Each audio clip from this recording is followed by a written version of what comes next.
मुंबईत हवामान खात्याने दिलेल्या माहितीनुसार पुढील 3 दिवस थंडीचं आगमन होणार आहे। आज मुंबईमध्ये तापमान 18 अंशापर्यंत पोहोचलेलं आहे। मात्र या थंडीमुळे धुरकट हवामानाची निर्मिती सुद्धा मुंबईमध्ये झाल्याचं चित्र आपल्याला पाहायला मिळतं। आपण पाहतोय की पुढील 3 दिवस जे आहेत ते थंडीचे असणार आहेत। मात्र हवेचा गुणवत्ता निर्देशांक जो आहे तो आज 173च्या घरामध्ये पोहोचलेला आहे। PM 2.5चं प्रमाण 88 वर आहे, तर PM 10चं प्रमाण 111 वर पोहोचल्याचं बोललं जात आहे। मुंबईची हवा ही धोकादायक श्रेणीमध्ये, सर्वत्र धुरकट वातावरणाची निर्मिती कशी झाली आहे ते सुद्धा आपण मुंबईमध्ये स्पष्टपणे पाहू शकतो।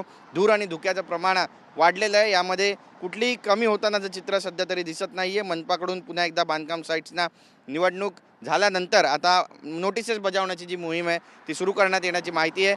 मुंबईमध्ये बिघडणारी हवा आरोग्यासाठी घातक आहे आणि यावर पर्याप्त उपाययोजना अजूनही ठोस पद्धतीने आखले गेले नाही आहेत। कुठलेही बदल यामध्ये दिसत नाही आहेत आणि प्रदूषणाच्या विळख्यात अडकलेल्या मुंबईकरांना महापालिका कसा दिलासा देणार हा आताच्या घडीचा सगळ्यात मोठा प्रश्न आहे। सगळ्यात महत्त्वाचं म्हणजे आज कमाल तापमान जे आहे ते आपण पाहतोय की 32 अंशापर्यंत पोहोचेल, मात्र किमान तापमान जे आहे ते 18 अंशापर्यंत राहणार आहे आणि दिवसभर अशाच पद्धतीचं जे वातावरण आहे ते सुद्धा अनुभवायला मिळणार आहे आणि संध्याकाळच्या सुमारास थंडी वाढेल असं भाकीत सुद्धा हवामान खात्याकडून करण्यात येतं। त्यामुळे पुढचे 3 दिवस मुंबईमध्ये गुलाबी थंडीचा अनुभव मुंबईकरांना घेता येणार आहे। मात्र श्वसनाच्या विकारांपासून सुद्धा त्यांना आता मुक्ती कशा पद्धतीनं महानगरपालिका मिळवून देईल किंवा महाराष्ट्र राज्य प्रदूषण नियंत्रण बोर्ड मिळवून देईल हे सुद्धा पाहणं तितकंच महत्त्वाचं ठरेल। कॅमेरा पर्सन योगेश गुरवसह गिरीश गायकवाड, TV9 मराठी, मुंबई।